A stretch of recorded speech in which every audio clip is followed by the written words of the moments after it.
Have you ever wondered how your augers are built?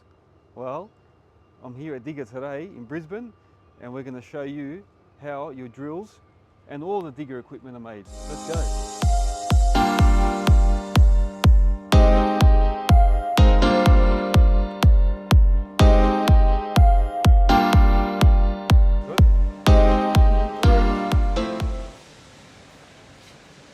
So we're going to hump it right to the back, and then we Yeah. start from the back and work our way through. All right. So it's the product basically comes in from the back and then filters its way through the So it's better to factory. Start that way then, yeah.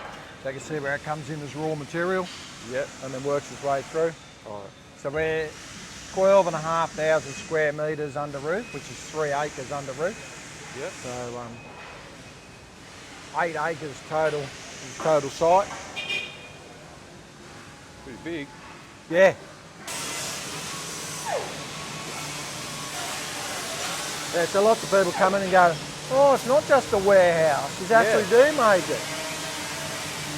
It's exactly what you're saying, yeah. I thought the same thing until you mentioned that you actually do make it all here. I imagine just a big warehouse, yeah.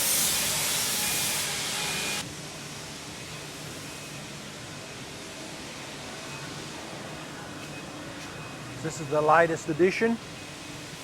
Ah. So this is our most recent purchase of equipment.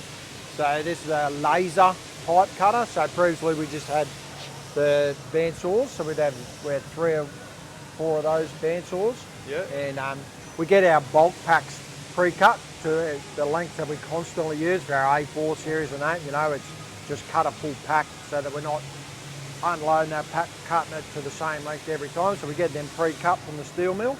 But here, this allows us now to cut down to our very small chain spaces for our trenches through to our large PD50 hoods, and also allows us to put the cutout in the hood for the hoses, which previously had to be hand done or into the machine shop. Yep. So this will actually cut that. So it not only cuts the length as it comes through, it'll pierce the hole and cut any holes in it as well. So if we've got, instead of a piece of RHS having to go to the machine shop and be drilled, it'll cut that in the RHS.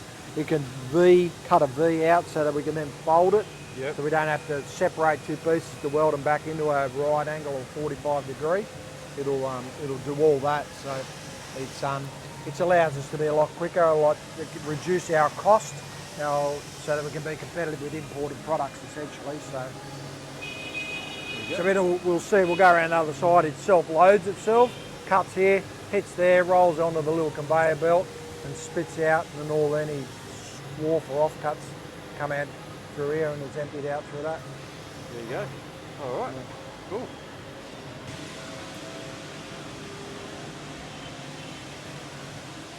So we just get the large packs of pipe in. So guys will, like here, they'll load it, however many lengths they got. They'll program what it's got to cut, how many it's got to cut, where it's got to cut, what holes have got to go in it. It just lifts up, rolls it on the little conveyor belt, grabs it with the spindle up here, and then just starts feeding it in, and it's all automated to be able to allow us to, the guy can then go and operate something else while it's running through its functions. Yeah, very efficient. There you go.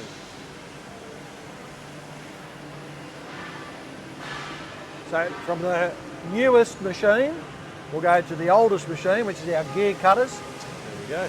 So some of our gear cutters, so they're original equipment that we bought, or Stuart bought back in the mid-80s. So they're out of our old Rolls-Royce factory. So the green ones are the originals, and then we've upgraded to a couple of the CNCs, the newer ones, and they just do it quicker basically, a little bit more functionality, a little bit quicker. As these ones are, starting to get a bit long in the tooth, they'll get phased out and brought up with the new equipment. So see, it's basically a chunk of steel that we'll take. It'll go into the machine shop. They'll machine the outside of it to a blank, and then it'll sit in this machine or this machine, and then that comes down and cuts the actual gear. Again, a chunk of steel that's machined, and then the gears are cut into that. Pretty cool, How huh? are you, mate? So it's cutting the sun gear there currently. So as that goes up and it turns, it just turns slightly and moves in, and then it takes a bit more of a cut each time. Got the largest sun gear there getting done. So that's what that's making right now? Yeah. So that's making one of these right now. How cool is that? So from there, we'll see when we get up the other end, so that sort of shiny colour, we'll send them off to a local heat treater, who will then harden them up, and then they return to our gears room where we put them together as a gear set. Cool. Runs in the newer machines, so stroke rate's quicker, so it just speeds up that production.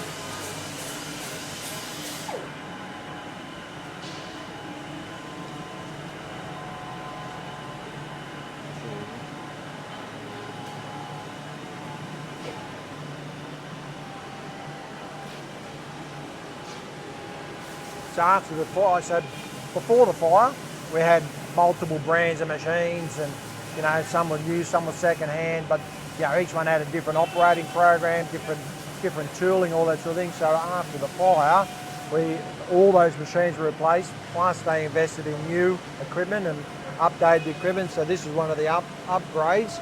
We went to a vertical lathe. So this is traditional lathe, sort of holds everything this way and turns it. This holds it that way, so you can do much larger diameter. So over our big SD range, MD, UD, XD range, which get this sort of diameter, this will do the big 200 square diameter shafts, the big output housings, all that. Previously you had to outsource that, we now bring that internally and machine that. So again, they'll get turned down to a shaft, all our own lock nuts. So that's a shaft nut. So that's the nut that would lock the shaft into place. Then what gives us our two-piece shaft. So huge capacity, huge load bearing capacity, and then we have oversized bearings to be able to take all the side load as well. So that's what they'll become, and then each nut is matched to a shaft, so that they will go out together. The machine's actually etched the part number in there as well, so if that falls off, you know what that part is. So yep. That's all these machines are just different functionalities for different parts. This one's ready. So we've got three, one of these, one around that side, and then one here and here, Integrex. So they're a multi-axis machine. Big bottom housings, they're carrier assemblies. So they're flipped over, they'll become a carrier assembly for a planet gear, some of the bigger drives. That's huge, yeah.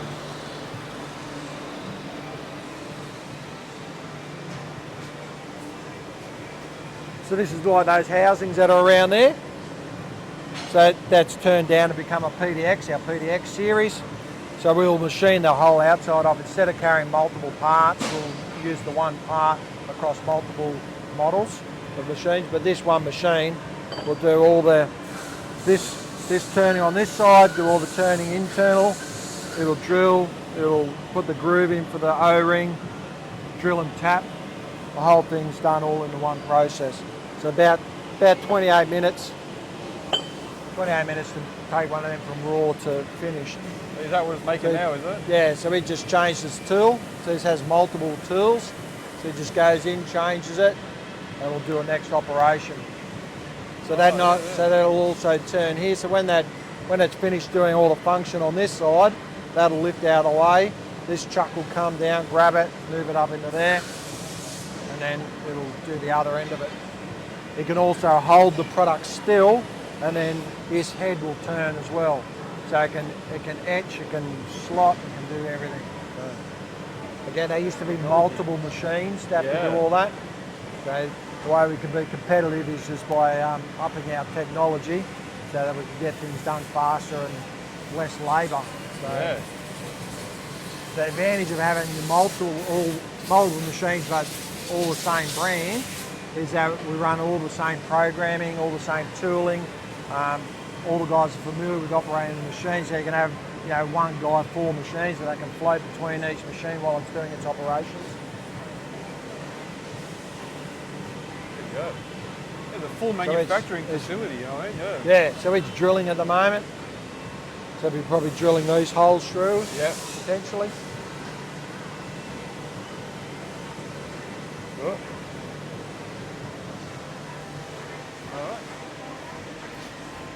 From there, the guys will press the bearings and bearing cones into there, and then they're loaded into this one here.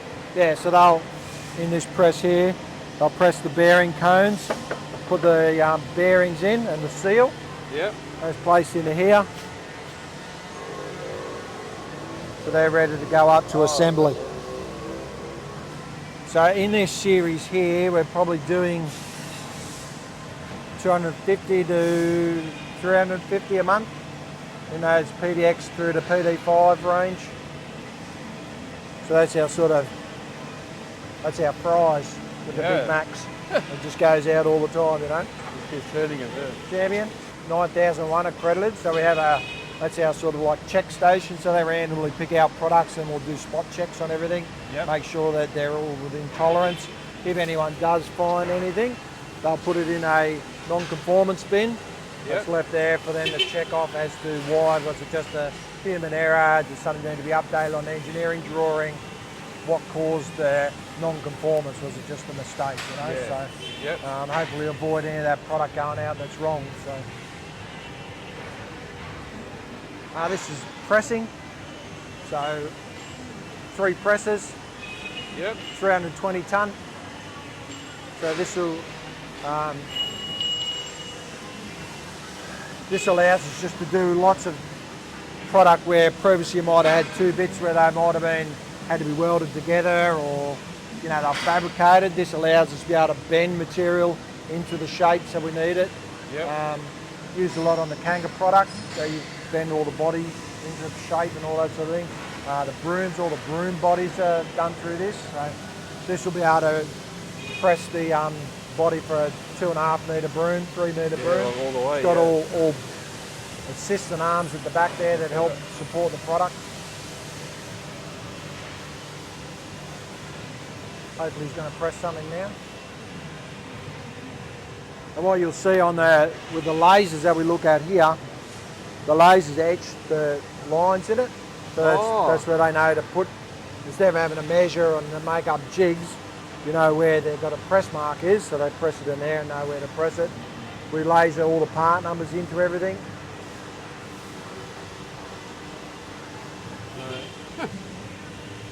Took some of the number off then. No, it's actually etched into it. Oh, it is, yeah. Yeah. Yeah, that's just a bit of carbon burn or whatever it must be off the material. Just left over, Yeah. So you're going to be setting up. Broom body's there, is it? No? Yeah, it's the Kanga bodies, yeah. Yeah. Oh. So these flights, so previously we would have to stock flights like that. That's all pre-done, ready to go into the auger bays. But we would previously stock all the flights like that. We'd have to carry stock, which would be, it was just past this pole to the roof to the wall, to that next pole, a bay past that to the roof to the wall, all along there, with just millions of dollars worth of stock of flights. Just holding, yeah. And you would still not have the right flight. You'd have to get it made. It's 2 weeks to get it made. It was made in the state. 2 weeks to get it made, a week to get it shipped up. So it made it very long to get to market. But now that's all pre-cut out of laser and ready to go into the press and form the flights ready to go to the auger boys. The auger flights there, guys, yeah. Get that metal smell, the weld metal. So pre the fire we had high definition laser, high definition plasma. Yeah. So we had 2 of those, but they upgraded and invested in latest technology, which is laser. So this will load its own sheets. Oh, this does what you were saying before, the etching. The etching done here. Yeah. Yeah.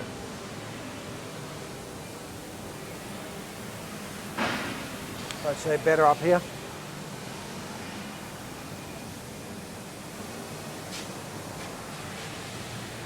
Oh, yeah. It says use the combination of gas and laser. So that'll use one sheet as much as possible, yeah? Like you'll put as many things in there as possible. Yeah, so they'll nest it in there on the screen there, so that's nesting. Oh, yeah. So They have to nest it as closely as they can and get all the parts. Because it's not a heat affected cut, like you still get a little bit of warm. Yeah. But like a plasma cutter, it's very hot. Yeah. So you've got to separate your products. You've got a lot more wastage between your products. Yeah. Whereas this, if you've got a nice straight line between the two, you can use it as a common cut. Yeah. You get more use out of one So sheet. it's etching. When you see do that real quick, that's it etching. So it's cutting the little holes at the moment.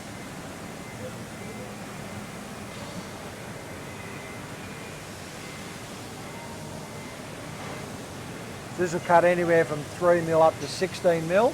And then the other machine over there, that'll cut from, I think 8 mil through to 25 mil. So it's etching there. Yeah. So it'll cut and etch. So this is accurate enough that you can make your own steel rule. It'll etch all the little numbers in there. And then does that still come out as a sheet and then they press them out? Or? Yeah, so that'll drop down and roll out while the next one rolls in, and then the boards will manually just lift the skeleton up and then lift all the parts off. Yeah. That's cool. There we go, guys.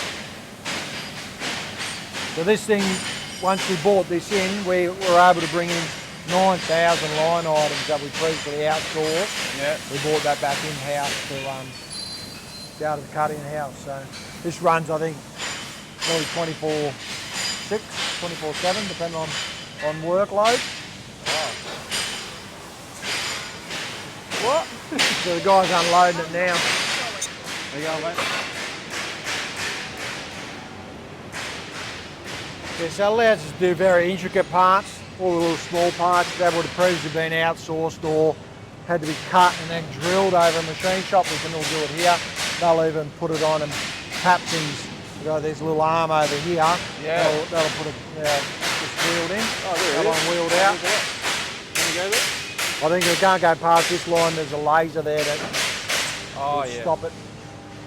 So that's that sheet that was in there before? Yeah. Oh, yeah. And see what he's doing over there? So they hit him out. And I'll do that with the small parts so the small parts don't fall in there. Yeah.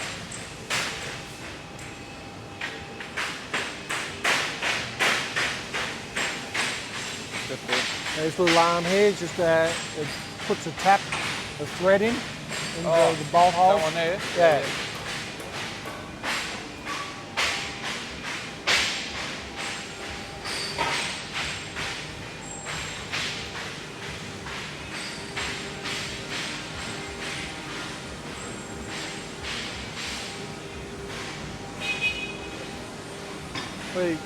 We'll slip through here. How are you, mate? Thank you. Good, thanks.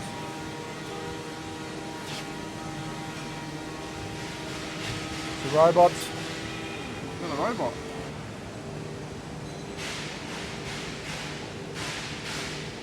So anything that's high repetitive work or can be jigged up easily and high volume work will go into the robots.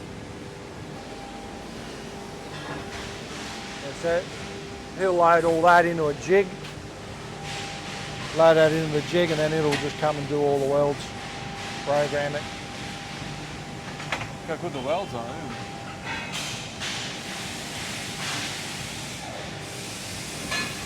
There you go.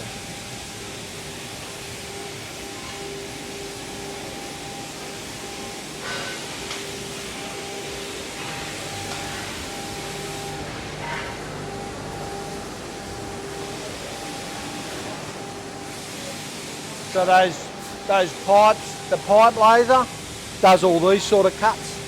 So that was all manually done previously, whereas now the pipe laser does that. So again, it's just quicker to market. And then it's all robot welded in here, the top and the bottom. Machine that's a cast lid that we get on just for volume to get it done quicker. Yep. That's where your hoses go in. Yeah. For the auger. Oh, I can feel the heat. I think it's still warm. All the hubs on the pipes are all done in the robot. You can feel the heat off them there.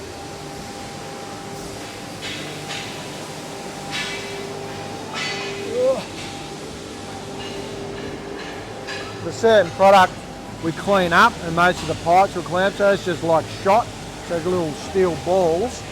So we put pipe in there or whatever steel, and it just rotates and like a sandblaster, just hurls that at it, so that you'll see that pipe and that hood, there's no scale on it, there's no anti-rust, because that sits with the steel mills and the steel supplies, with that anti-corrosion stuff on it. You get banged and clipped together, so you get some surface rust.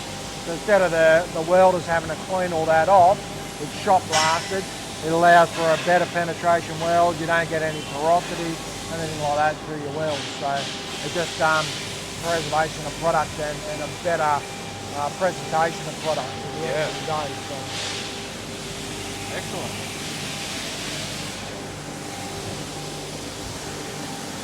We all over to New Zealand. New Zealand use 2-inch hex. They're So hex it's a different hub style. So we do all the augers for Digga New Zealand. So do we have X in Australia? Any hex? Yeah, there's a couple of either American imported stuff would be hex, or there's another supplier that bought a Chinese gearbox in, and then that was hex. That was a hex shaft, because that's just the standard shaft. So, but standard for Australia is the Digga 65mm round, 75 square, 100mm square. But we have to cater for all the odds and sods. So if Bobcat or Cat bring in American-made drive units, they'll have hex. Oh yeah. It's just a smarter robot than those ones. It's latest technology, so it'll be able to. It can actually view the line and follow the line, and it'll actually make a count. Because these flight springs, they're not always in exactly the same spot, so it can make adjustments to be able to put the weld in exactly the right spot. So they'll just jig it up in there. Right. So they'll just jig the auger up in there, and then it'll rotate and put all those welds. So the one robot is made up for 3 guys. So usually what this and one guy will do is what 4 guys used to do. So 3 or 4 of them. Yeah. So we do strategic things like the new cast head. We'll put a cast a flight into there instead of making one tiny little flight to weld on. And then by going to a cast head, we can change the angles and get better performance cutting out of those than a fabricated head. So we do a cast head all up from 150mm to 300mm. Good. So these are all the auger bays.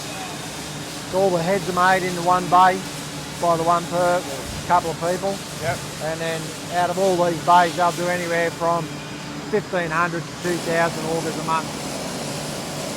When I started, I said this is a mug's game. Yeah. The salesman gave me an order to make 10 augers, and I mean everyone will have an auger. You know, I think I told that one on there. Right. Well, that's it. This is what pumps out now. Customised auger. This is for coal seam gas. It's horizontal drilling. Yeah. So they'll add for the up to horizontal. 6 metres of that and bore underneath. Check that out. So they can do horizontal with that as well. So the reason we have those pedals is to stop it gouging into the ground. Yeah. They act like skids to hold it up on the ground. Are they all? Just the rock augers. So this is the dedicated rock. Yep. All of those, because of the environment they live in, they all get hard faced just to give some longevity.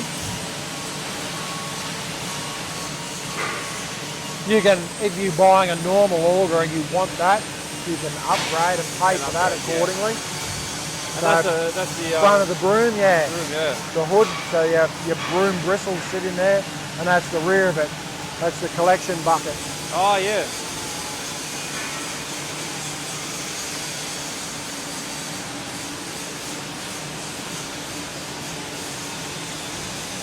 There you go. Yeah, so all the augers get welded up here. It starts going to this staging area here, and that's where the paint guides are loaded up onto the rails. Oh, so that goes around into the paint so this whole rail system, it's dead level. There's not a mil difference between that end or that end, so that allows them when you got up to 900 kilos on it, it'll roll very easily. Yep. So he's about to unload that lot, and then he'll put all the new ones on.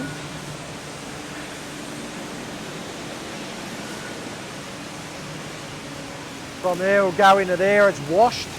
So it's washed down in there just to get any dust, dirt, grease, anything off.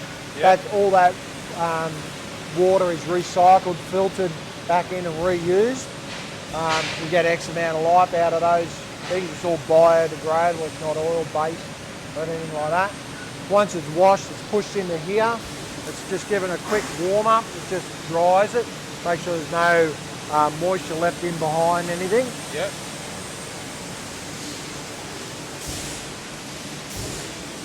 Popular in winter. Yeah, nice. Not so popular in summer. So we can't touch these. These are But wet. at the moment, if we were to rub our hand on that, it would just drop the powder off onto the ground. Yeah. So the powder just comes in these boxes. It just looks like talcum powder. You can feel it, yeah. Yeah. Start doing that. Michael Jackson. So I'll just push it in there, spray it up like you would be spray painting, and it's a positive and negative charge. It attracts the powder to the product, and then it'll sit in suspension there until it's pushed into the oven, and then it's baked hard, and it actually melts into the steel, not just the shell over it, it actually melts into it. Why do we do that on earth-moving products, most people ask? Because it's got to go in the ground. Yeah. The reason we did is we sell through a big distributor network or OEMs, so the product might sit on their shelf for a couple of months. Yeah. They don't want something that rusts up, and then they put it on their nice new $100,000 machine, and they've got this rusty old bucket or a rusty old piece of equipment that's been banged together and chipped and scratched. So you can still chip it and scratch it, it's just a little bit harder and more robust material. We get lots of comments that our buckets look mint when they come through and they're going out on a nice shiny new machine. Because we do a very modern matte finish, you know, like that, you know, you see all the cars with a matte finish. Matte, yeah. So we'll do that finish rather than a gloss finish.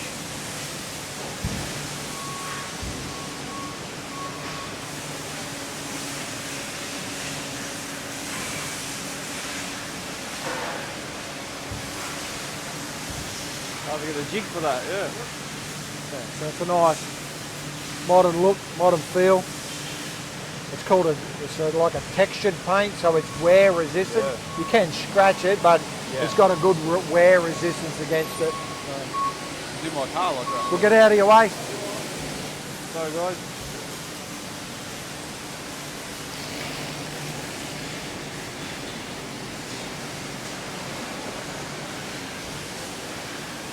These terminals spotted around the place, so all the weld bays, or each guy will come in, log on to his job. He'll have a set of jobs that's allocated to his bay, so he'll click on that, which will be this job card. That'll get them going, so then they can monitor that from upstairs to make sure we're hitting our rotation times, our cycle times, all that sort of thing. And if we need to adjust labour or lower labour, we can do that.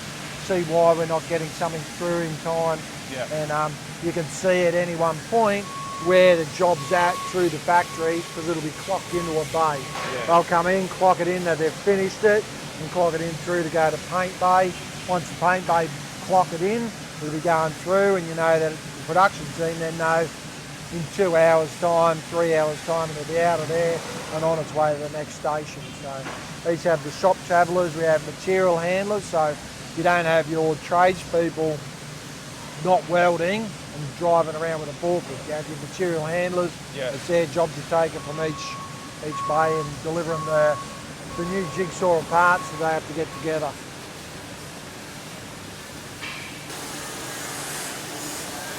This is the core barrel. Yeah, this is more customised stuff usually done here. You'd like to be doing a couple of overflows.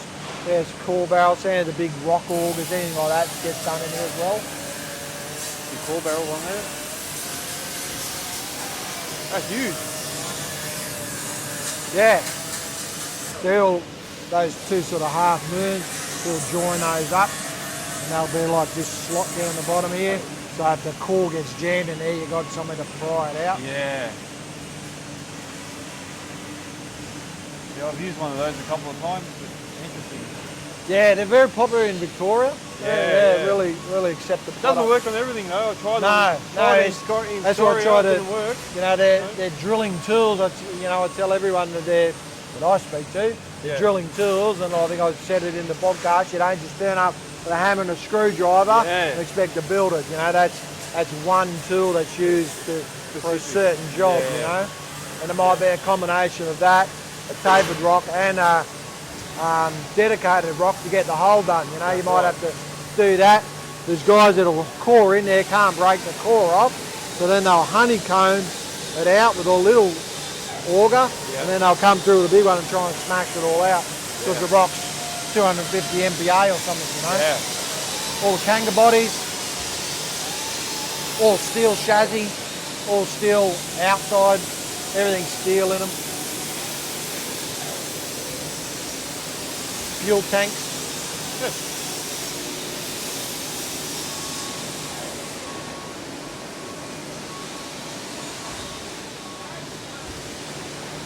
So that bay that we walked down before, they're all the odds and sods, so lots of low volume frames. So all the high volume frames are done there, like the multi-fit, so shoot a bobcat, a cat, a Kubota, all those using what's called a bobtatch or a multi-fit frame.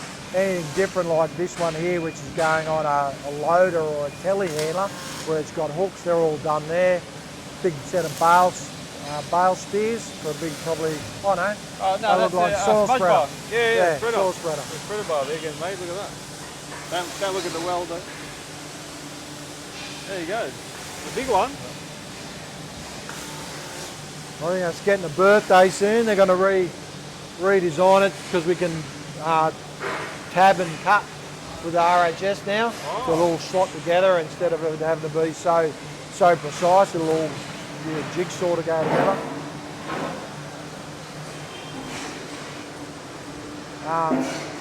All the buckets, 4-in-1 buckets. So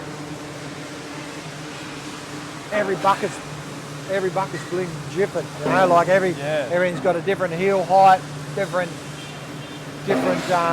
hose configuration. Guys want 1 edge, 2 edge, no edge, 3 edges, 9 teeth, 7 teeth, tiger teeth, chisel teeth. You know, it's endless, endless.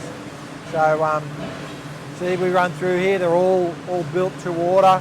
We do some high volume stuff where we would do a standard bucket and put it on the shelf that way to try and get ahead of it. But essentially, they're all made to order.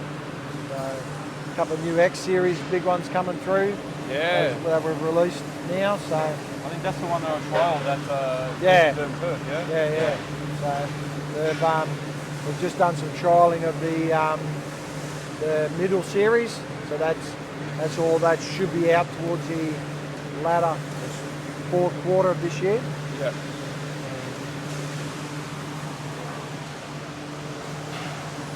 We'll do more buckets if we can fit more bays in. Yeah.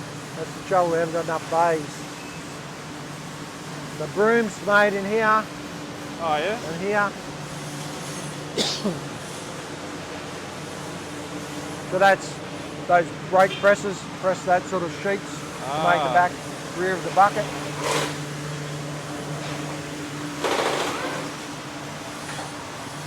Slashers are made in here. So we're doing a mini slasher at the moment. Yeah. So we'll load it all up onto those jigs, and then that jig is geared so that it all just turns around safely and they can completely 360 rotate it. Yeah. And that's for the motor? Yeah, they'll place the motor in there. The slasher motor, yeah. We've got these are the little ones, so they're like a gearbox but turned upside down. So instead of a reduction, it's a multiplier. Oh. So it'll go in slow but come out fast. And then we put these fins, because it's turning so fast, it generates quite a bit of heat. So then we put cooling fins in there to manage the heat. There you go. Cross leaf ports. So a lot of guys will hear like this whirling noise. I think there's something wrong with their slasher. Yeah. That's just it going through the cross relief ports, so, which allows it to slow down quickly and not. If you don't have that, if you just had a return line, it'll take 10 minutes to wind down. So, so it's a safety feature in there as well. Yeah, I heard that a few times using one as well. Yeah. So big commitment to stock. You know, we still have reasonably long lead times than we would like at the moment. We'd like to get them down, but Yeah. you know, we need a bit more labour. You know, it's a job welding on material handling, machining. Yeah. This is dispatch. So these guys handle everything from the single auger pickup local to packing 20, 40 foot containers, Yeah. to LCLs going overseas, to branch transfers. We have 2 trucks a week going down to New South and 2 a week going to Victoria. Then we're sending almost a truckload over to West Australia to our distributor over there, and it's all packed by these guys here. So they're going to do everything from just the local skid to full boxes, kangas. You know, they wrap in special, this like a wrap that stops them rusting while they're on a container over to the US or UK. Not that US is getting much from us anymore because they're almost self-sufficient. They're doing most of their production themselves. They'll still get the gearboxes, but it's all basically piled up out here, and then there'll be 2 or 3 B doubles will come in each afternoon and get loaded up and haul it off to where it's going. It's a huge slasher. Yes, yeah, that'll be 1800 or something, I'd say, Yeah. 2 metre, mate, it's 1800. So the secret squirrel shed, that's the engineering shed where they've got different testing equipment and prototypes that we're working on. So service and dispatch up over there. So that's the service department, so they'll handle all the repairs for kangas, all the. So you can probably slip back around that way. Oh, we can, yeah. Yeah, so you do all sorts of repairs and that here on site. Yeah, too, so they do all the kanga servicing and repairs, any of the Digga servicing repairs, gearbox repairs, especially on the larger ones. You know, the smaller ones, it's an oil change unless you've done something that you shouldn't do and tweaked it. But yeah, these guys will be able to pull that gearbox down. They're actually, I thought there might be a couple of big ones inside. Yeah. So you've got the kangas there as well. It's the big ones that need the main servicing because they work in such extreme life. You know, they'll reach so much pressure that the gears pushing together will actually squeeze the oil out. So that's why we use a high pressure oil in there. Yeah.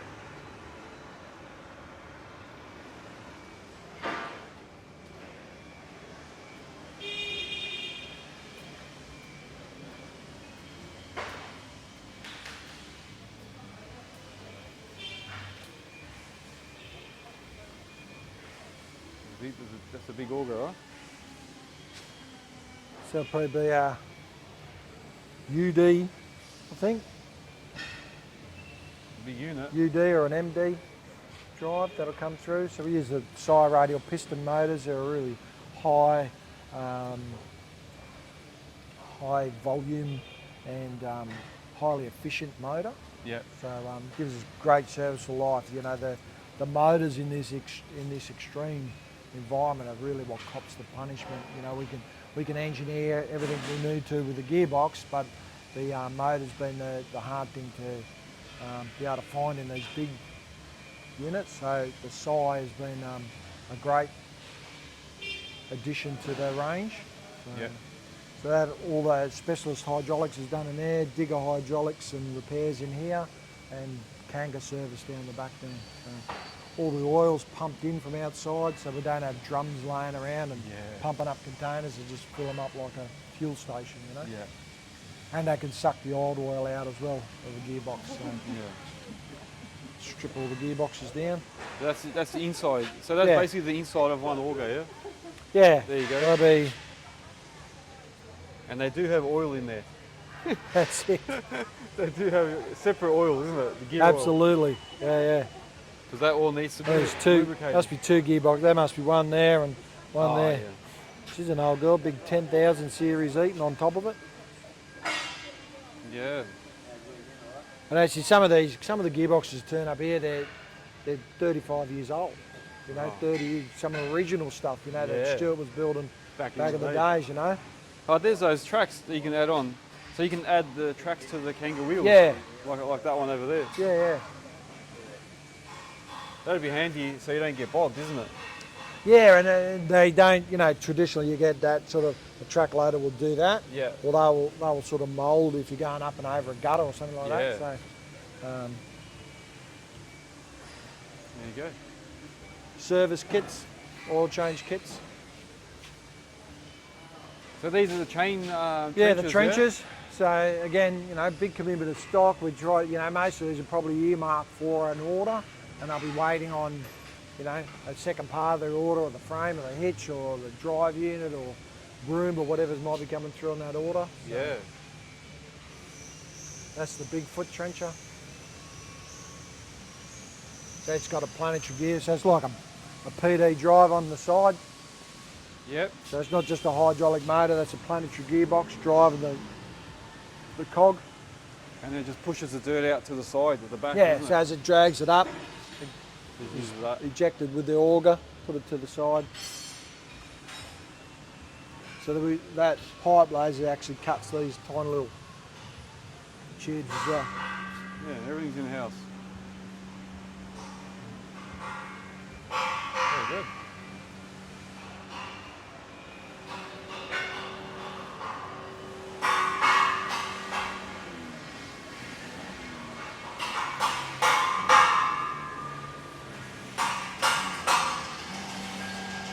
So they're just doing assembly here, is it? Or? Oh, that's we'll go back there and then you work back here. So that's the final bit. That's on the way out. Yeah.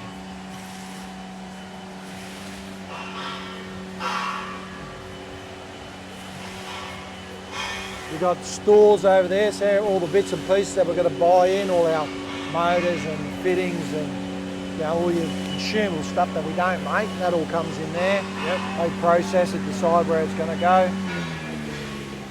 All the kangas, so the body will get delivered on the little trolley along with another trolley with all the bits and pieces on it. And then they'll, each technician will assemble his whole one till it's finished.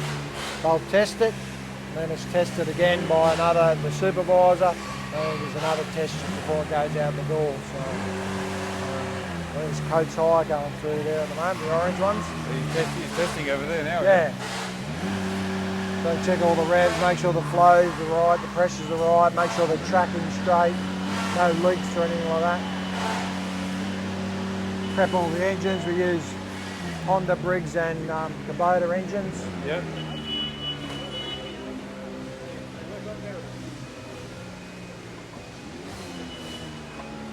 All the motors everywhere.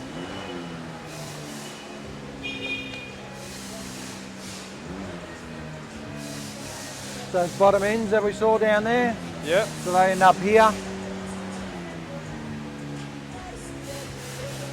So they'll go in the bottom ends there, they'll get locked down, motor put on. So basically all the assembly area, isn't it? Yeah. Yes, this is just gearboxes in this area here. And they'll hoods, that's those hoods that we saw off the robot, painted up, they'll get loaded on. And then that's that, you know, I said we a bell motor. Yep. So that's that bell motor that we use. So that's the input housing of the gearbox, is the output housing of the motor. So a traditional Danfoss motor, they used to be Eaton motor, now they're owned by Danfoss, used to just come with a 2-bolt flange, and you would bolt that down into that housing. So we got rid of that, have that housing is the output housing, and then got rid of the male shaft coming out of the motor, which our sun gear goes directly into the motor, makes it more compact, gets rid of a part, and makes 2 connections, which you don't have, which makes it more efficient. Top port motor, so the hoses come out of the top, so we can do a nice tight hood, so that drive unit, if need be, will give you that extra 700 if you've got to follow it into a 300mm or bigger hole, you know. Again, that's made by Eaton/Danfoss. Now Danfoss 4 up. That's our motor.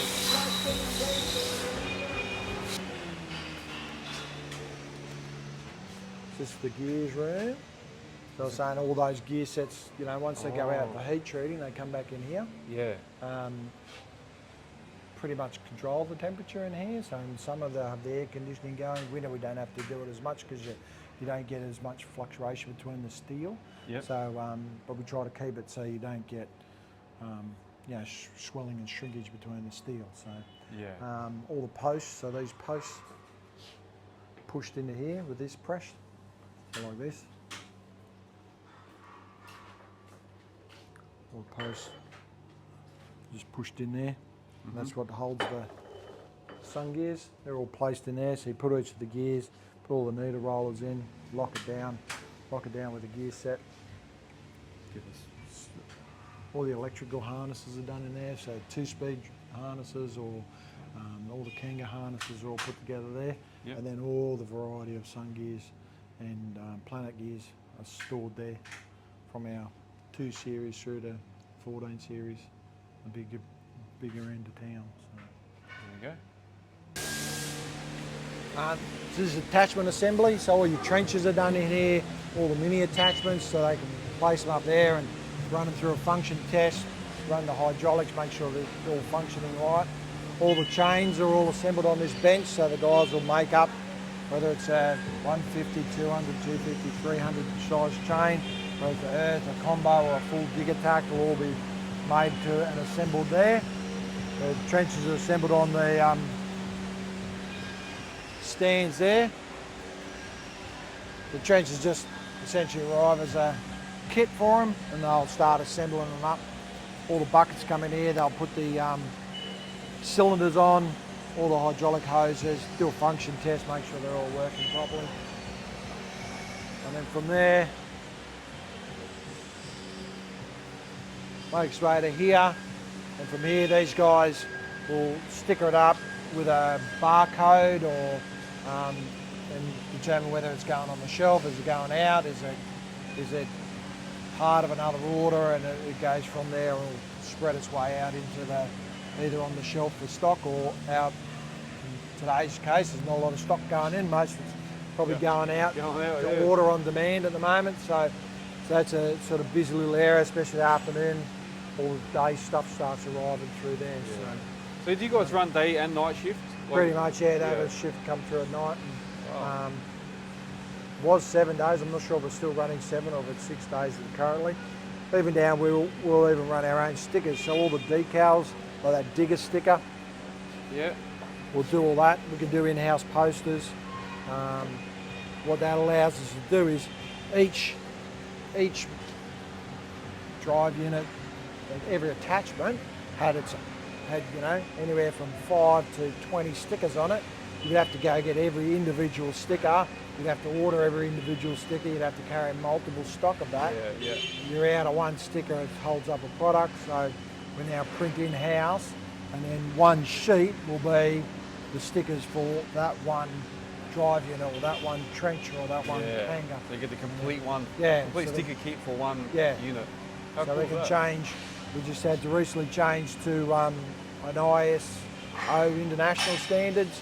So it has colours, certain colour, certain symbols you've got to use, because the word caution doesn't mean the same thing in Italy as it does in Yugoslavia or wherever it might be going, I don't know. Yeah. You know, so you have to go to an international standard. So normally you'd have to either waste all the stickers you've got or wait till you've used them up. So we could do a change very quickly. So we could do customised specials or anything we need to do by having that flexibility of in-house stickers. So.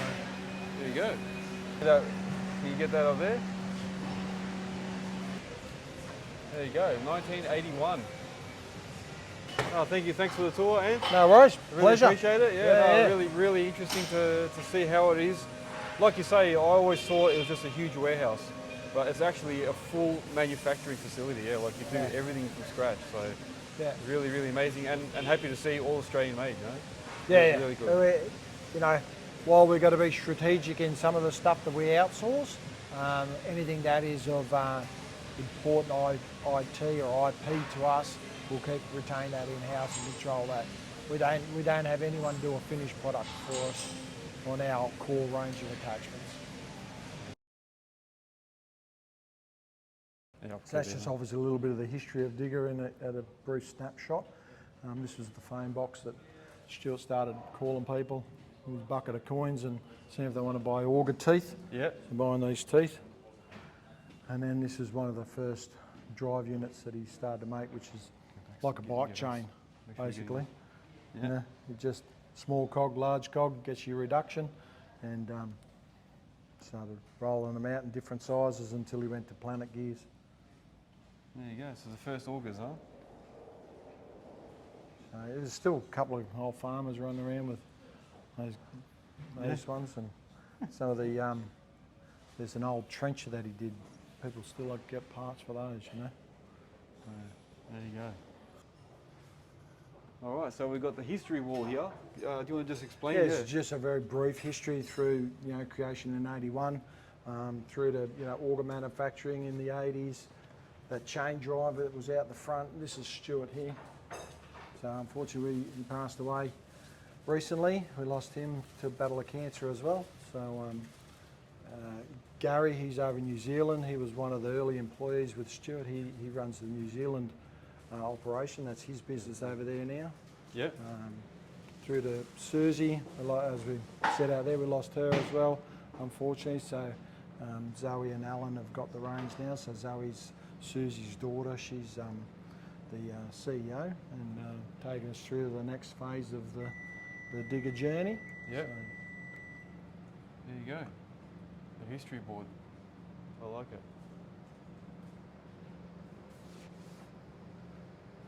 Yeah, so what have we got here? Yeah, so this is the cancer socks, ovarian cancer socks. So we are pretty much raising funds and we're selling these socks, and all these proceeds go straight to the Ovarian Cancer Research Foundation. And we're just about to roll out a new edition and things like that. Ooh. And yeah, all of this is just to help with research into the condition, because unfortunately, after 50 years, it still remains one of the most deadliest gynecological cancers. Yeah. So yeah, we're just raising funds for that. Yeah. All So, right. so ovarian cancer socks, and then you've got the 3 in here. Yeah. Cool. Yeah, and they're a nice little bamboo. Yeah. Beautiful Are they all the same style in there, or? No, so there's a couple of different styles in there. I'll pull them out. So you've got this one. Then, so it's all. So our previous CEO, Susie, unfortunately, she died from ovarian cancer. Oh. And so these are all designed with her in mind. So that's her there with her red hair. That was something she had for ages. Yep. And then her favourite flower, the lily, and some beautiful birds to represent freedom and things like that. Yeah. So this is, limited edition. Limited edition. Getting quick. Yeah, there you go, there you go. So yeah, some sentimental value in those, I suppose. Yeah, absolutely. It's close to home for Digga. Yeah. That's right.